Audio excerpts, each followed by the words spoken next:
उनका तो बताया नहीं, हाँ अपना ही बताया ऐसा। तो फिर वशिष्ठ जी ने क्या कहा था?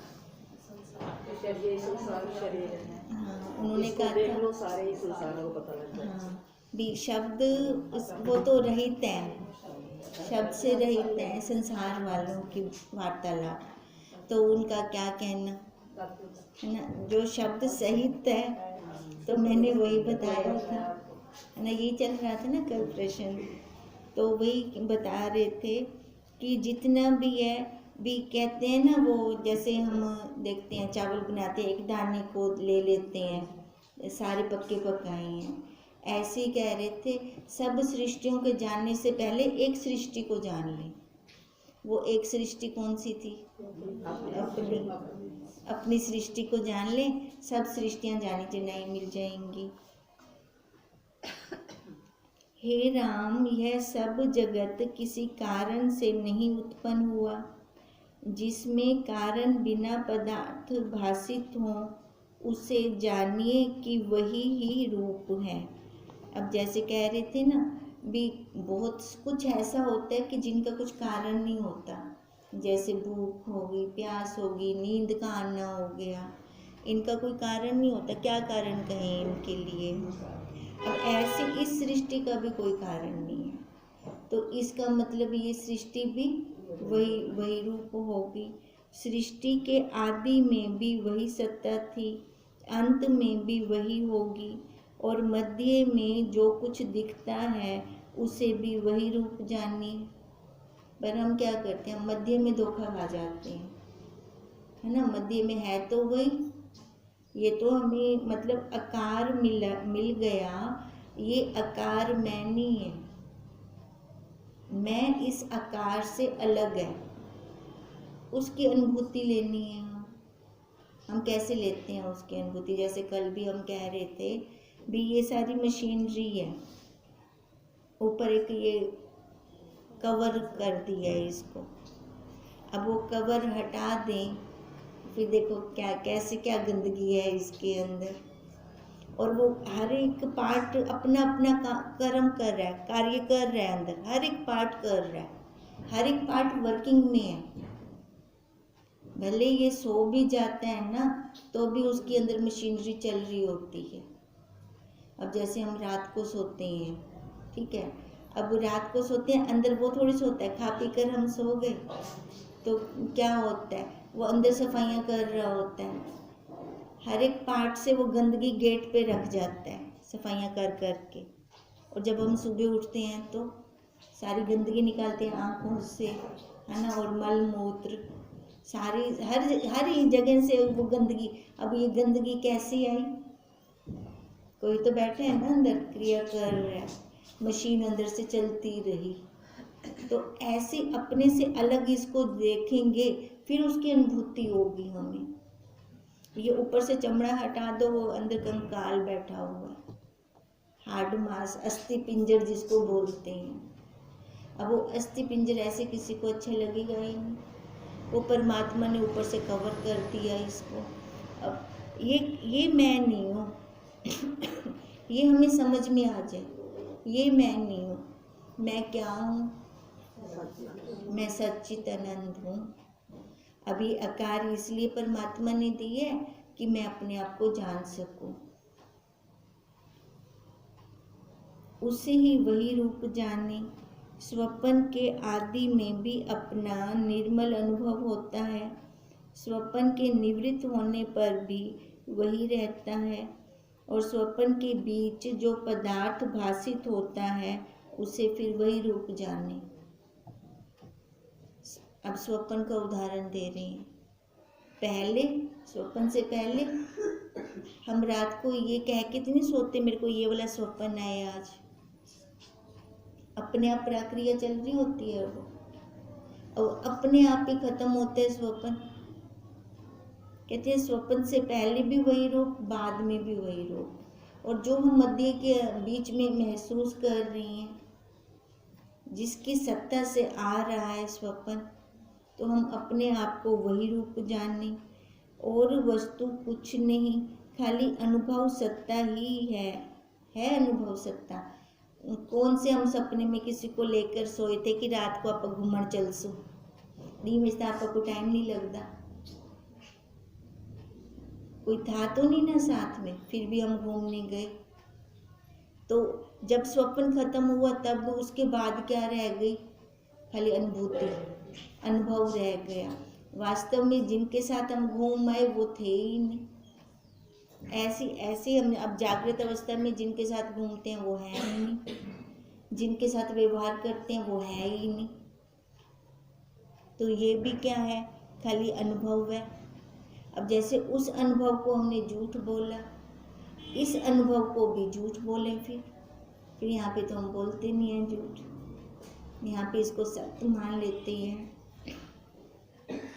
जब तुम विदित वेद होवोगे तब सब जगत तुमको अपना रूप भाषित होंगे।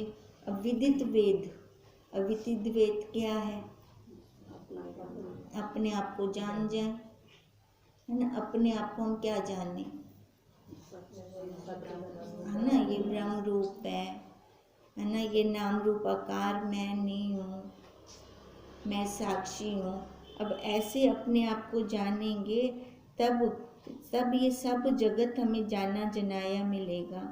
हे राम, एक एक अणु में अनेक सृष्टियाँ हैं, वे सब आकाश रूप में बनी कुछ नहीं। अपना ही लगा लें हम, 1 घंटे के अंदर मन के अंदर कितने भाव आ रहे हैं और कितने जा रहे हैं। अगर बने होते, ये सत्य होते तो ये जाते ना फिर। या फिर जैसे हम ध्यान समाधि में बैठते हैं, जगत का निर्वाण कर देते हैं। अगर ये सत्य होता तो इसका निर्वाण ना होता, पर हो जाता है ना, निर्वाण हो जाता है ना। तो इसका मतलब ये जितना कुछ बना हुआ है ये सब झूठ है, सत्य नहीं है। ये कुछ बना नहीं है। इस पर एक आख्यान कहता हूँ, उसे सुनो। एक समय मैंने ब्रह्मा जी को एकांत में पाकर प्रश्न किया। अब एक दृष्टांत सुना रहे हैं वशिष्ठ जी कि ये सृष्टियाँ कितनी हैं और किस में हैं। ये किसने प्रश्न किया? वशिष्ठ जी ने ब्रह्मा जी से। तब पितामह ने कहा, हे मुनीश्वर, सब जगतों के सब शब्द अर्थ ब्रह्म रूप है, ब्रह्म से इतर कुछ नहीं। जो अज्ञानी हैं उनको नाना प्रकार का जगत दिखता है, और जो ज्ञानवान हैं उनको सब जगत आत्म रूप हो भाषित होता है। जगत वही का वही है ना।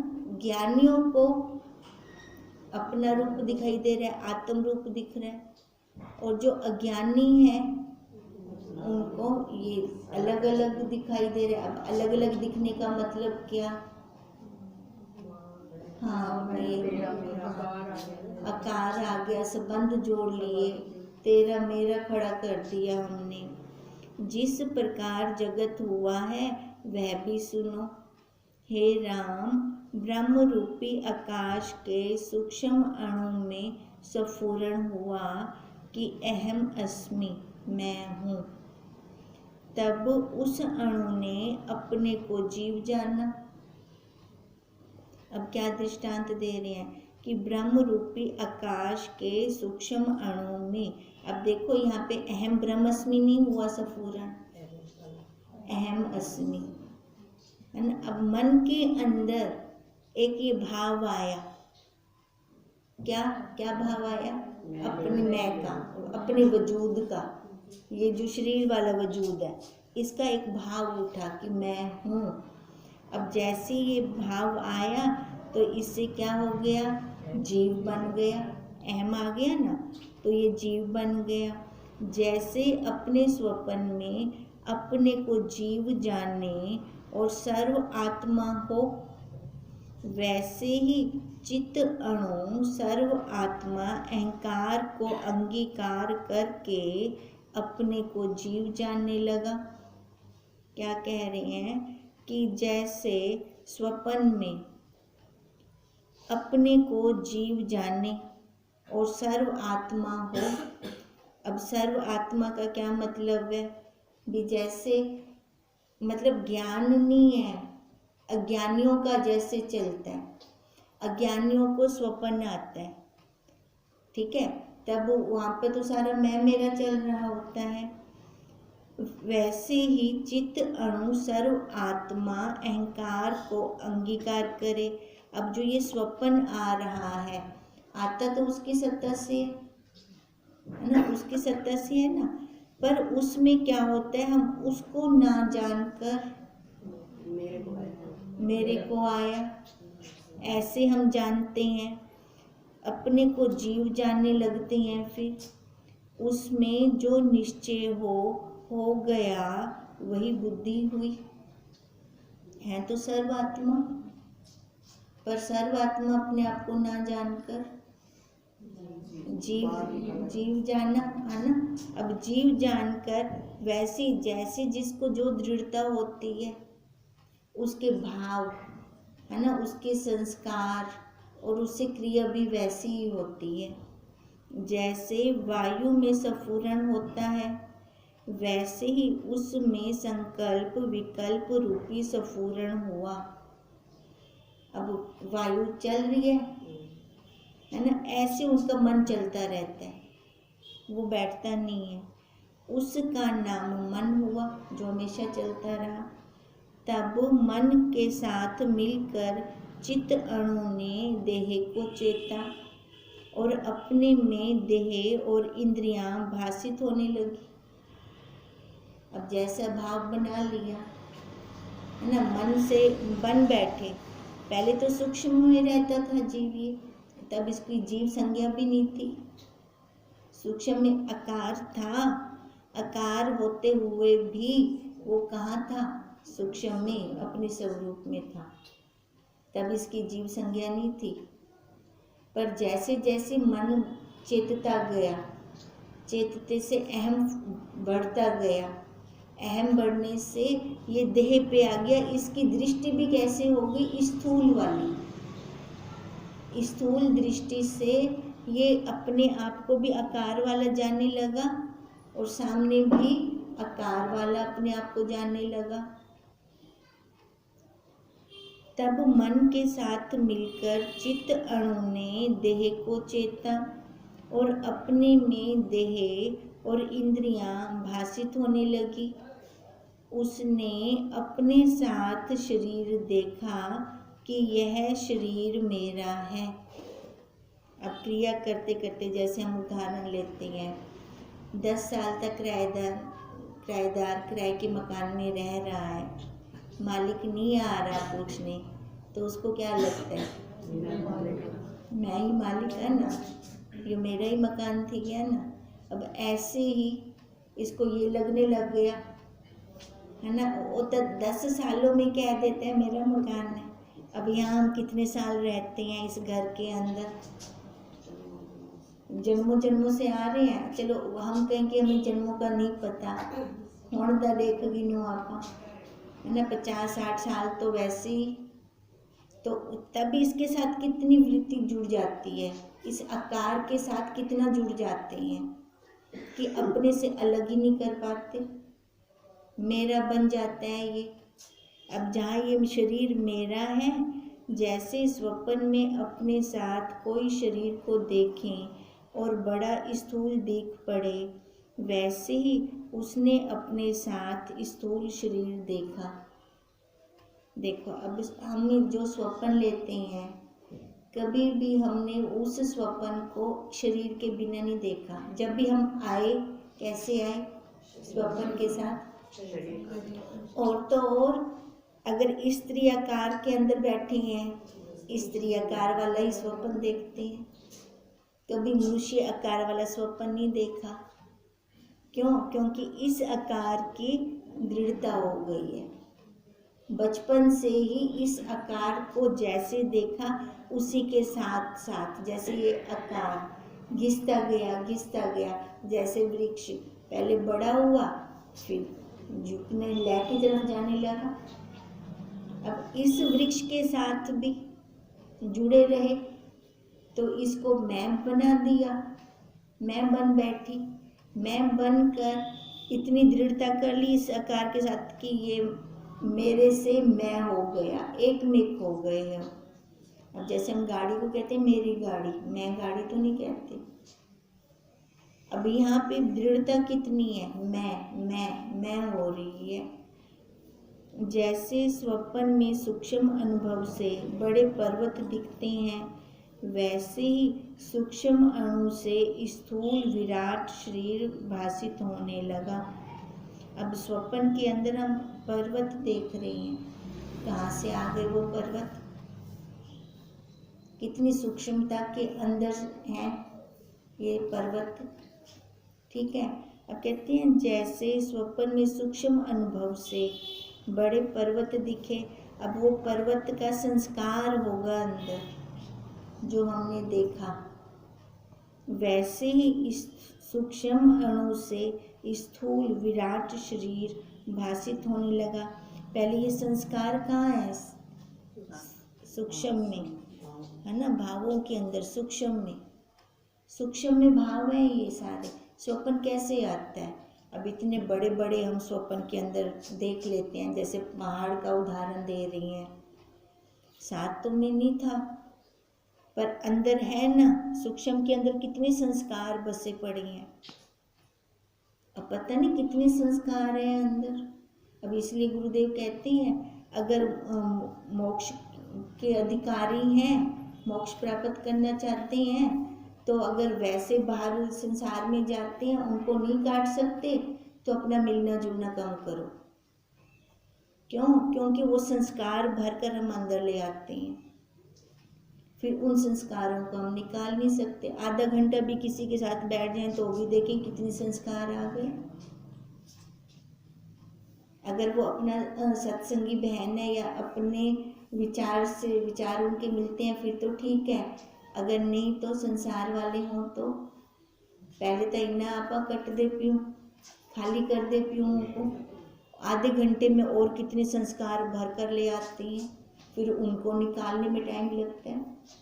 तो इसलिए गुरुदेव हमें ये युक्ति भी देते हैं, अगर निकालने में हम समर्थ नहीं हैं तो मिलना जुलना कम करो, एकांतवास का सहारा लें। फिर ना किसी से मिलेंगे, ना किसी के संस्कार अंदर जाएंगे, फिर खाली अपना काम बढ़ता रहे। ये ना हो, एकांत का फायदा भी है, लॉस भी है। लॉस क्या है, एकांत में वृत्तियां अलग बिखर जाती हैं, अगर अपने मन के ऊपर कंट्रोल नहीं है तो, और अगर कंट्रोल है तो इसका फायदा भी बहुत है। बाहर संसार से कट ऑफ हुए, अंदर अपना काम किया, फिर देखो हमें किसी चीज़ को काटने की जरूरत ही नहीं पड़ती, फिर अपनी गाड़ी हाईवे पे चलती है। इससे भी ज़्यादा एरोप्लेन से यात्रा होती है फिर अपनी, फिर हमारा जल्दी काम बन जाता है।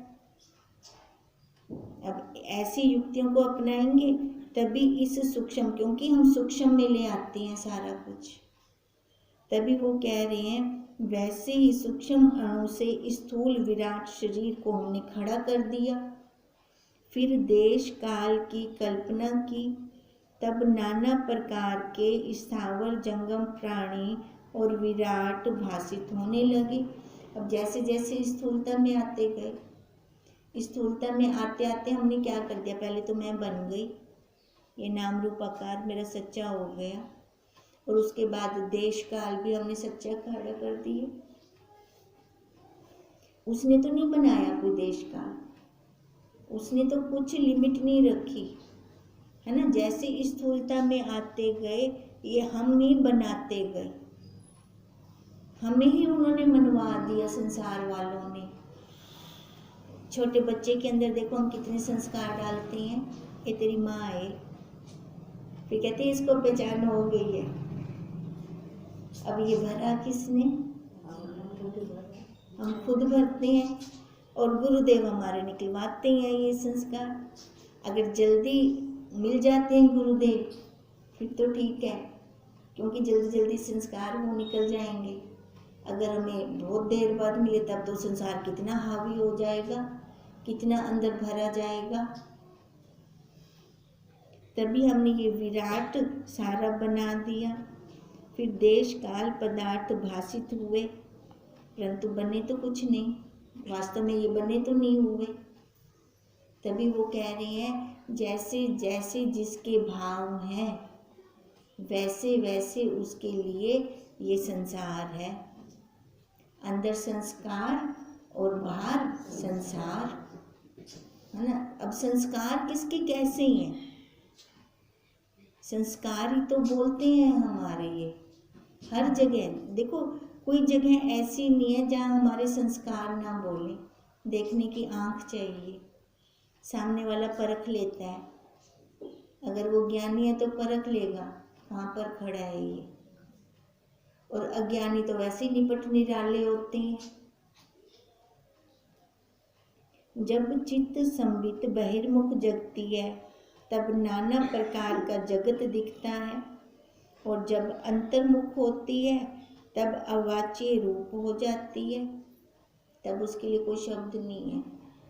कब? जब अंतर्मुख होती है। जैसे वायु चलने और ठहरने में एक रूप होती है, वैसे ही फूरने और ना फूरने में संबित तथा अभेद है। वैसे की वैसी है, अगर फूरना आ रहा है या नहीं आ रहा, वो तो वैसे की वैसी है ना। अब जैसे वायु का उदाहरण दे रहे हैं, चल रही है या नहीं चल रही, वो तो है, पर अब हम कब जानते हैं उसको?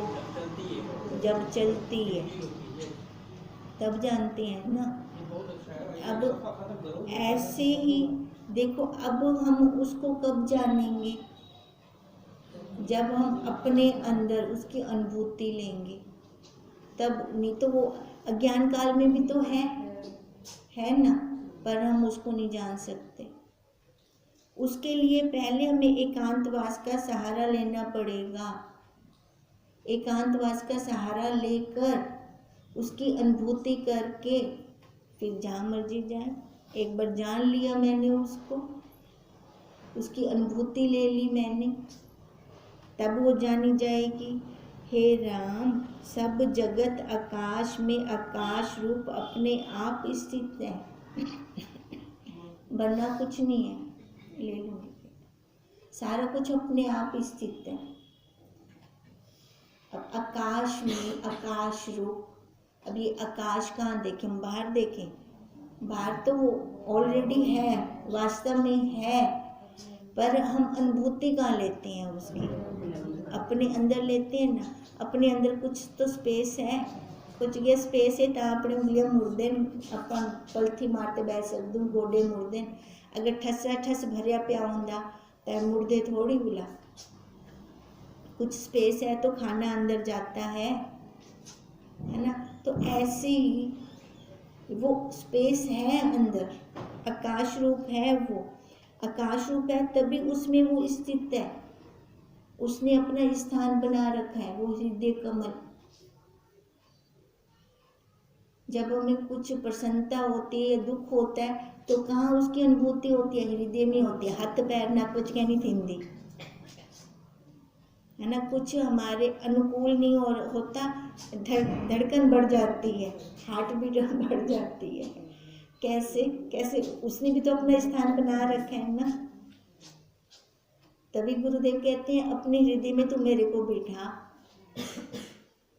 हम अपने गुरुदेव को नहीं बिठाते, संसार वालों को बिठाते हैं। संसार वाले क्या करते हैं? हार्ट बीट बढ़ा देते हैं, इससे ज्यादा वो कुछ नहीं करते। आकाश में आकाश स्थित है, इसका मतलब अपने आप में स्थित है। अपने आप में, फिर वही बात है ना।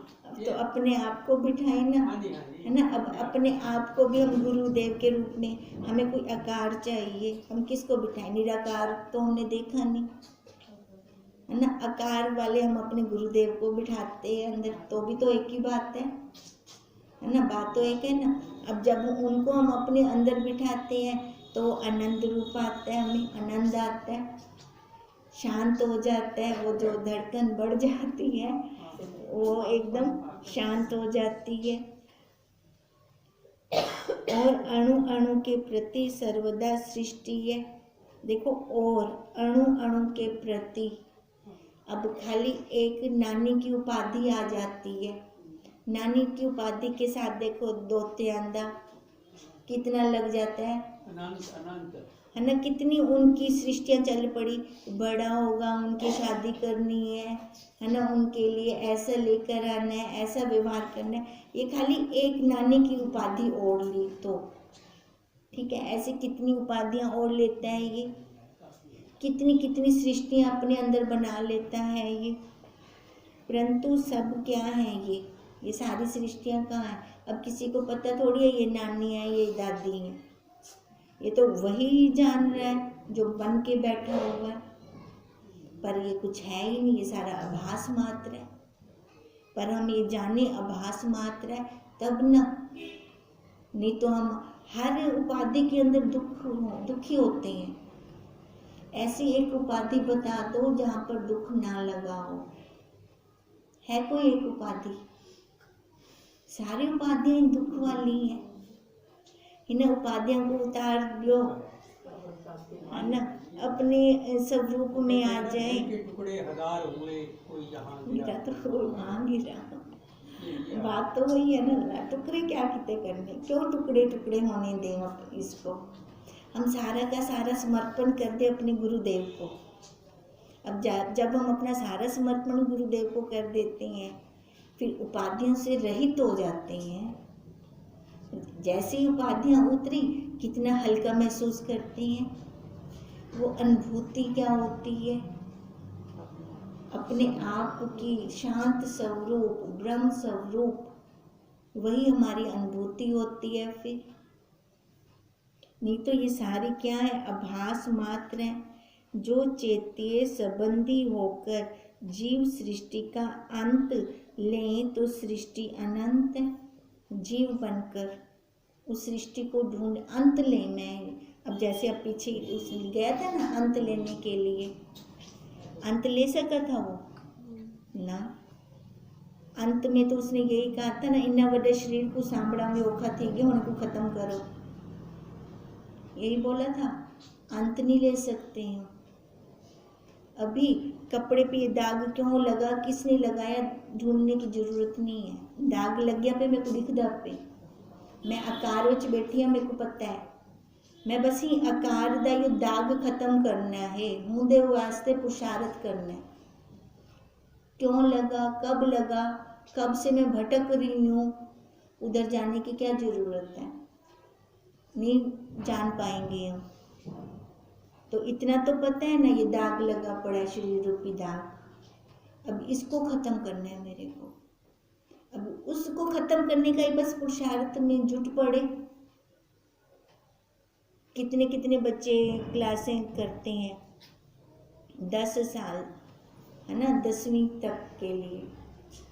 आप 2 साल लगते कर दियो कि कई क्लासें अपनी था, खाली अनुभूति लेनी है हमें।